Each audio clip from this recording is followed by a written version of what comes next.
అందరికీ నమస్కారం. కృష్ణాష్టమి.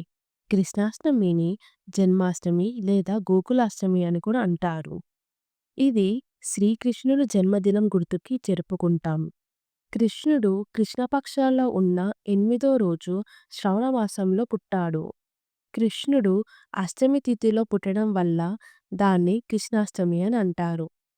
ఇప్పుడు నేను కృష్ణుడు బర్త్ స్టోరీ గురించి ఒక చిన్న స్టోరీ చెప్తాను. చాలా సంవత్సరాల క్రితం మధుర దేశంలో ఉగ్రసేన అనే ఒక రాజు ఉండేవాడు. అతనుకు కూతురు ఇంకా కొడుకు ఉండేవాళ్ళు. కూతురు దేవకి, కొడుకు వచ్చేసి కంస. కంస చాలా చెడ్డవాడు. ఒకరోజు దేవకికి పెళ్లి అవుతుండగా ఆకాశం నుంచి ఒక సౌండ్ వస్తుంది.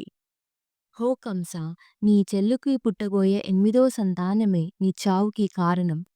ఇది వినగానే కంస భయపడ్డాడు. దేవకి ఇంకా వాళ్ళ భర్త వసుదేవుణ్ణి బంధిపెట్టాడు. ప్రతిసారి దేవకికి పిల్లలు పుట్టిన వెంటనే చంపేసేవాడు. ఇప్పుడు 8వ పిల్ల పుట్టే సమయం వచ్చింది. ఆ రోజు ఫుల్ ఉరుములు ఇంకా ఫుల్‌గా వర్షం పడుతుండే. ఆ రోజు కాపరా వాళ్ళు అందరూ నిద్రపోతారు. కాపరా అంటే ఎవరైతే కాపలా ఉండేవాళ్ళో వసుదేవునికి వాళ్ళందరూ నిద్రపోయారు.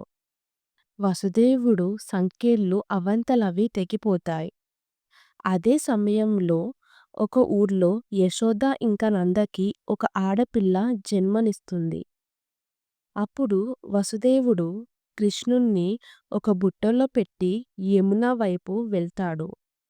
ఆ సమయంలో భారీగా వర్షం వస్తుంది. ఆ వర్షం నీళ్ళుకి యమున పొంగుతుంది. అప్పుడు దేవుడి పైన భారం వేసి అలానే యమున వైపు వెళ్తాడు. వసుదేవుడు నదిని దాటి యశోద మరియు నంద వాళ్ళ ఇంటికి పోతాడు. యశోద అప్పుడు స్పృహలో ఉండదు. అప్పుడు వసుదేవుడు ఆ ఆడపిల్ల ప్లేస్‌లో కృష్ణుని పెట్టి ఆ ఆడపిల్లని తీసుకొని పోతాడు. అప్పటినుంచి కృష్ణుడు యశోద కొడుకుగా ఉంటాడు. కృష్ణుడు ధర్మాన్ని రక్షిస్తాడు, మంచి పనులు చేస్తాడు, అందరిని సంతోషంగా చూసుకోవడం ఆయన పని. Love and kindness are the greatest power we have. ఇది కృష్ణుడి గురించి ఒక చిన్న స్టోరీ. మీరు కృష్ణాష్టమి ఎలా సెలబ్రేట్ చేసుకుంటారు? కామెంట్స్‌లో పెట్టండి. అందరికీ హ్యాపీ జన్మాష్టమి.